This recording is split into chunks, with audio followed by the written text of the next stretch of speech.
Hello and welcome to my channel. My name is Jake Kuzno and this is HTA Personal Finance. So before we get to the video, I want to plug and advertise my new book, How to Adult Personal Finance.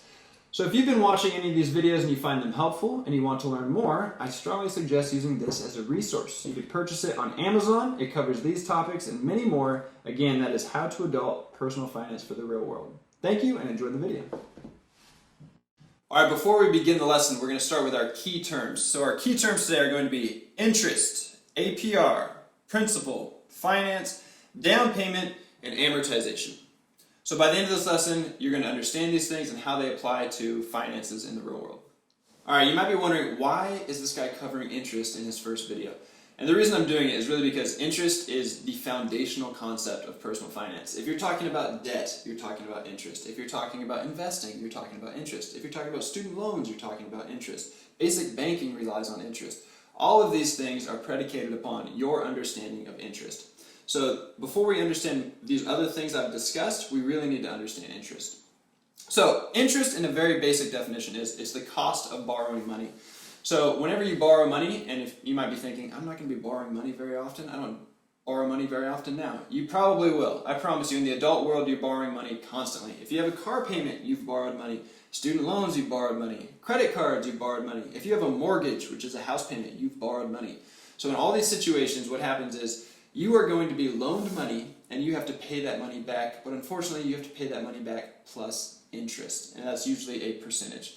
So with interest, you are going to have APR. So APR is another foundational concept of personal finance. You might be familiar with APR because maybe you've heard it in like a commercial or a radio ad where it's like, if you buy now, you have 0% APR for 24 months. Or if you watch Parks and Recreation, and you've seen Andy Dwyer brag about his 24% APR or whatever it is, and he's bragging because he got the highest one possible. So all of these are relying on APR and interest. If you are like me, you want to learn with examples because you could hear somebody speak all day, but unless you have an actual example and you can see it, you don't really understand it. At least that's the case for me. So let's take a look at interest and let's apply it to a real world situation. Alright, so let's say you want to buy a car for $14,000. Now, unless you're a total baller and you just have $14,000 in your bank account that you can get rid of, you're going to need to finance this car. So finance means you're going to put a little bit of money down first. This is called your down payment, and it's a very small percentage of the transaction.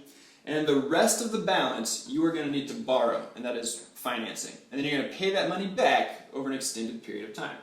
Now with a car, that period of time is generally like 3 to 5 years. You don't want to go beyond that because you're going to end up paying too much money. So in this example, let's say you want this $14,000 car. You have $2,000 for a down payment.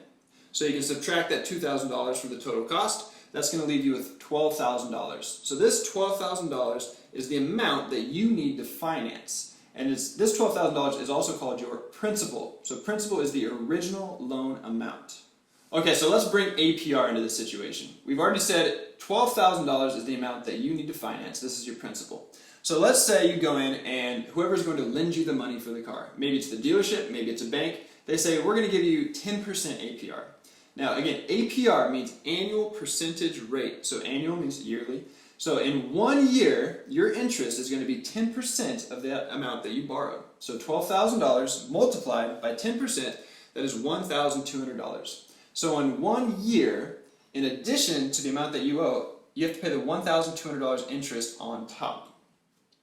But for me, it's much more effective to actually look at your interest based on a monthly basis because you're going to be making payments for basically everything, for your car, your credit card, student loans, your house. You're going to be making those payments monthly. So if you take that $1,200 and divide it by 12, the number of months in a year, that's $100 per month in interest. So what this means is, if you have $100 per month in interest, let's say that you go ahead and you have car payments of $200. So when you pay that $200, unfortunately, it doesn't just lower the $12,000 that you owe down to $11,800. Because of the $200 you spent, $100 has to go towards the interest, which is not very fun, and then $100 goes toward the principal. So essentially what this means, and this is not going to be good news for you, if you paid $100 per month, you literally you'd never pay this car off. You'd pay $100 every month, and you'd only be paying off the interest. So that amount owed on that $12,000, it would never go down. So this is why it's incredibly important whenever you're going to finance something, whenever you're going to pay something off, you're going to pay off a loan over an extended period of time, you need to understand very clearly how much interest do you have per month that you need to pay off. Because if you're not careful, you're going to be paying very little toward the principal and a lot toward the interest, and that is not a ratio that you want. Now, that said, it's very important that you know how to calculate your monthly interest. So to do that, you're going to take the principal, or the amount that you owe, you're going to multiply it by your interest rate. So here in our example, we had the $12,000. We multiply it by a 10% interest rate. That gives us $1,200. So that $1,200, again, that is the interest per year. Divide that by 12, and that's $100. So you can do that with all your loans. It doesn't matter if it's a car loan, credit card, a student loan, a mortgage. That's how you figure out interest. So it's very important that you understand this. Additionally, whenever you try to buy a car or you try to buy a large purchase that you need to finance, people will ask you, oh, do you want a very low monthly payment? And that might sound nice, but really, if you have a very low monthly payment, it just means you're going to be paying more off in the long run. All right, the last concept we're going to talk about today is called amortization. Now, amortization, it sounds like a complex concept, but really it's pretty simple. It just means that as you make more and more payments, more of your money is going toward the principal instead of the interest. So again, let's take a look at an example. So for this car that we financed with the $12,000, so our first payment, and every single payment actually, is going to be $200. But with the first payment, $100 of it is going toward the interest, and $100 of it is going toward the principal. Now, if you look at it, so that leaves us with a balance when we're done with $11,900. So that $11,900 becomes the amount owed. So our 10% APR for that next month is no longer applied to $12,000, it's applied to $11,900. Now, this is a small difference, but over time, it's going to be pretty beneficial for you. So now, with that second payment in the second row, it's still $200 that you pay, but now $101 goes towards the principal and $99 goes toward the interest. So constantly, as you're making more and more payments, in the beginning, the amount that goes toward the interest is very high, and the amount that goes towards the principal is not that high. But as you make payments, it's going to start leveling out. And by your last payment, it's basically all towards your principal, and you have no interest that you're paying. All right, now that I've talked a bunch of trash on interest, and you might be a little bit afraid of it, which you should be, you need to know that there's also a lighter side to interest. So interest can actually work in your favor. So for instance, when you put your money into a bank, into a savings account, they are generally going to offer you an interest rate. So it could be between, let's say, 0.3% and it could be up to 2%. Now, you have to watch these interest rates because they change over time. So anything I say during these videos, if I say a 2% interest rate, you need to look it up for whenever you're watching this video because interest rates change. But let's take a look at if you have a bank account or a savings account that's going to offer you a 2% interest rate. So what that means, let's say that you get $10,000 somehow. So you have a rich uncle and they give you $10,000. Congratulations. So if you have that $10,000 and you put it into the bank, here's what it looks like. So with this table, you can see you start with $10,000. You have a 2% interest rate, which is basically your APR. So after that first year, the bank says, hey, thanks for banking with us. You're so great. We're going to give you $200. Again, because $200 is 2% of the $10,000 that you deposited.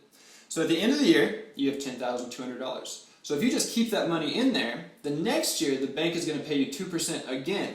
But it's not going to pay you 2% on the $10,000. It's going to pay you 2% on the $10,200. So as you can see, each year you are growing your wealth. So by the end of year 6, you have $11,261. So basically by doing nothing at all, you have made $1,261. So interest is not always bad. If you are the person who is basically loaning your money, and if you think about it, when you're giving money to the bank, when you're depositing it, you're essentially loaning money to the bank. So you can also make money on interest. So you need to understand these concepts to make sure that with interest, you are understanding it, to make sure it's not wrecking you when you're the person who is receiving the money, and that you are getting the best rate possible when you're the person who's loaning the money. All right, now like every other shameless YouTube video out there, please, if you enjoyed this video, please hit like, please subscribe, and most importantly, if you have any additional questions, please leave them in the comment section here or on my website at htapersonalfinance.com. Thanks for watching.